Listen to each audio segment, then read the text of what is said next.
Tubelight is a film about the 1962 Sino-Indian War. It's a film about faith, love and peace, and of course relationships. Well, I believe we need more of such films in today's world, of course to create peace and goodwill. And who better to tell about the film than the director of the film? We met with Kabir Khan and let's see what he has to say about his film. In conversation with the super genius magician who's here again in Dubai for the release of his film Tubelight, and welcome Kabir Khan to this show Salaam Emirates. Thank you so much. Pleasure being here. It's so good to have you. You are looked up by so many filmmakers now, so many directors now, with your innovative and your blockbusters that you've been given with Salman Khan, of course. Tell us about this film. Well, I mean, Tubelight is a very special film for us because I think though it's set in 1962, it's extremely relevant for what's happening in the world around us, and that's the reason why we got excited about this film. It has politics, it has a backdrop that seem very contemporary and relevant for today's world. At face value, it's a beautiful story of two brothers and has backdrop of war and how the war has an effect on the lives of these two brothers. What makes a film great for you? What makes a film great for me when I watch a film is if it stays with me for the next 3, 4, 5 days, if it doesn't leave my system, if I still am in the world that film had created, if I'm still with the characters that world had created. There are lots of films that you enjoy and the moment you walk out of the theatre, it's gone from your system, but there are certain films that live with you and live with you for a long time. I think that's what ultimately makes a film great for me. They say that cinema is a compromise between art and commerce. Do you have pressures of budget restraints, or do you want to explore your creativity as much as you can and you don't like those constraints on you? No, you're right. See, the thing is that cinema, at the end of the day, yes, it is all about the story that you want to tell, but I think I would be foolish if I was to say that no matter what the cost, I have to tell the story that I have to tell, because there are certain considerations that you definitely need to have, and you can work within those constraints. I don't think that if somebody says that, oh, there's no budget, I can't tell this story. I think that's wrong. I think any story can be told.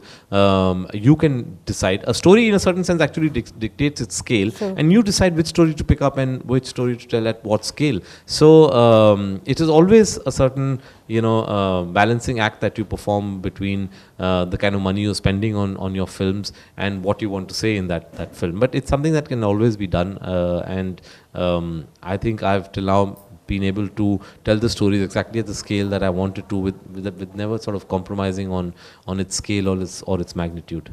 Now the title is very unique. So tell us about it. Did you come up with it? How did it come up? Who was thinking about this title? Yeah, so I mean, the title did come up when I was writing the film. A lot of times, the titles come up from the screenplay. It's like Bajrangi Bhaijan was a title that came from within the screenplay. I was writing the screenplay, and there's a certain thing now that people have seen the film, they realize that the character of Chand Nawab, he creates a YouTube video and he calls it Bajrangi Bhaijan, and that becomes a chant in Pakistan, and that's how the title came. I said, this is a great juxtaposition of two words, Bajrangi and Bhaijan. It in a certain way embodies what the film is all about.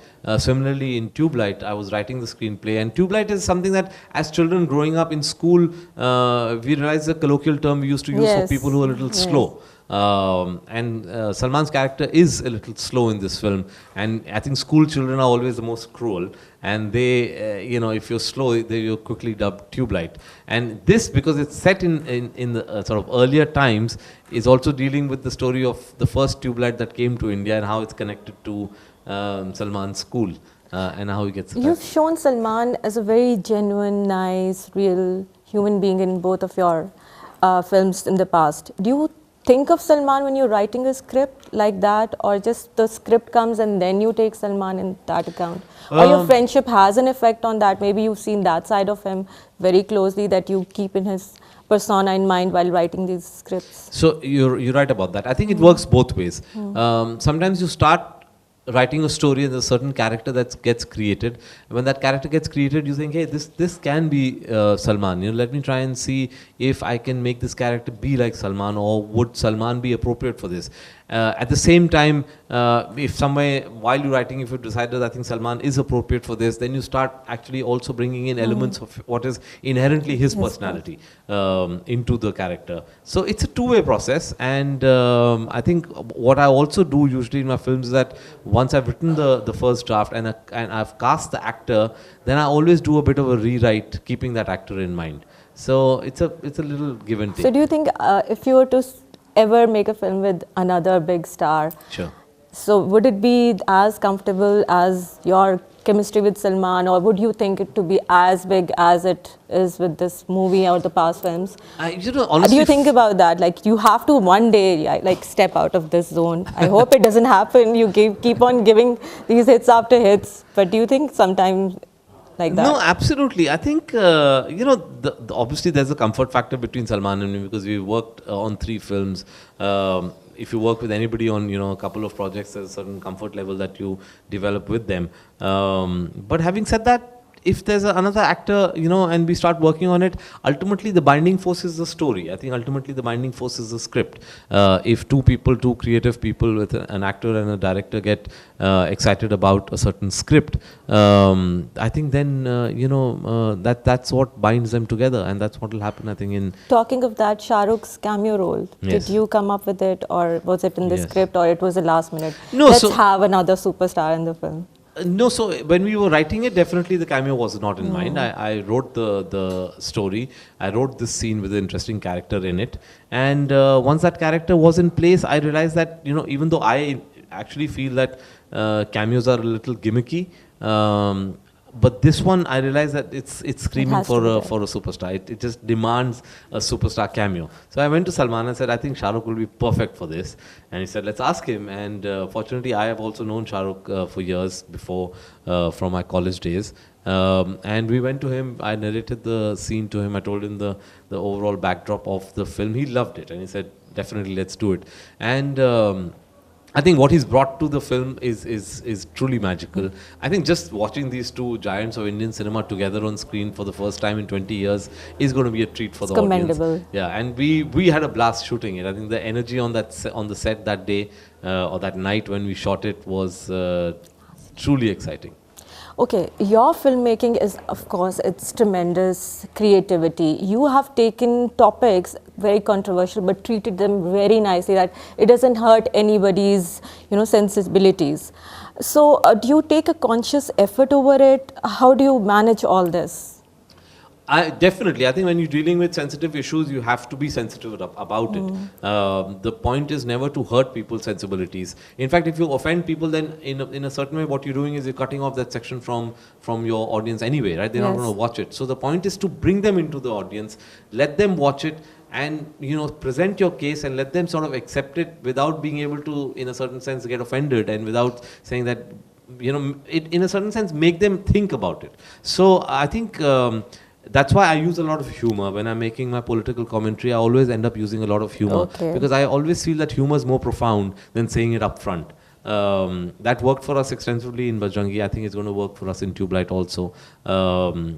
Needless to say, you know, the politics will always be a backdrop in my film. Those are the kind of films I like watching, and therefore those are the kind of films I end up making. How do you keep your creativity so fresh? And what motivates you so that your film is not down the middle like the other films? What inspires you? What motivates you? I react very instinctively to stories. I think for me it's, I just react to the stories. If something really excites me as a story and I feel this is a story worth telling, then I just bring all my life experiences to the fore. I bring everything that I've ever worked on or ever read or ever seen. I think all that sort of comes from within you when you approach a scene in a certain way. Are you born very talented or creative? No, I think I'm very instinctive. I actually don't overplan things. I don't overanalyze things. I just have Take a it at gut a feeling flow. and I react instinctively to those sequences. What was your most favorite part filming Tubelight? Most favorite. Actually, I'll tell you what was the most exciting. It was also the most demanding and exhausting. But it was probably all the sections of the war that we filmed in Ladakh, because Ladakh itself is spectacular as a setting, and it was logistically very, very, very difficult. So therefore, it was the most challenging part of the film. And when you are able to do something well, which is challenging, that's truly a satisfying experience. So I think the 20 days that we spent in Ladakh filming all the war sequences were by far the most satisfying for me. Did you do any homeworks, or did you go any, saw any previous films? Yeah, I mean, there's a certain process of homework that always happens in our films. I mean, we do a lot of research for all my films, because I think the more research you get, the more authentic you can be about the texture of your film. So that goes without saying. We did extensive research before we started filming. The song looks really nice. We are few of the lucky ones to see the release. Music is very important. Do you think half of the film job is done if the music is success? I don't believe that. Okay. I don't believe that. I believe music is very important, and I believe music, of course, gets you a lot of attention. But ultimately, it's the film that works. And there are lots of times today we've seen in films that the songs may not work outside of the film, but if they work within the film goes that much more distance. So I think more and more we're going to be seeing filmmakers using songs that work in the context of the film and take the storytelling forward, and then they get enjoyed by the audience. Thank you, Kabir. Thank you so for much. coming on the show, and thank you for talking to us. Best of luck for your film. You don't need the luck. It's going to be a super massive success anyways. Thank you so much. Thank you so much. Thank you. Bye-bye. फिर कैसा लगा आपको हमारा ईद का gift? I am sure all Salman fans loved it. Well, it's the time to say goodbye. Meet you next week. But before that, write to us on Salaam Emirates at arbydigital.tv. और हमें बताएं कि आपको ये शो कैसा लगा. I wish आपकी ईद रहे just like Tubelight, bright and white. See you next week. Bye. From east to west, Salaam Emirates, up to top and best, Salaam Emirates. From east to west, Salaam Emirates, इतने सारे साडे guests, Salaam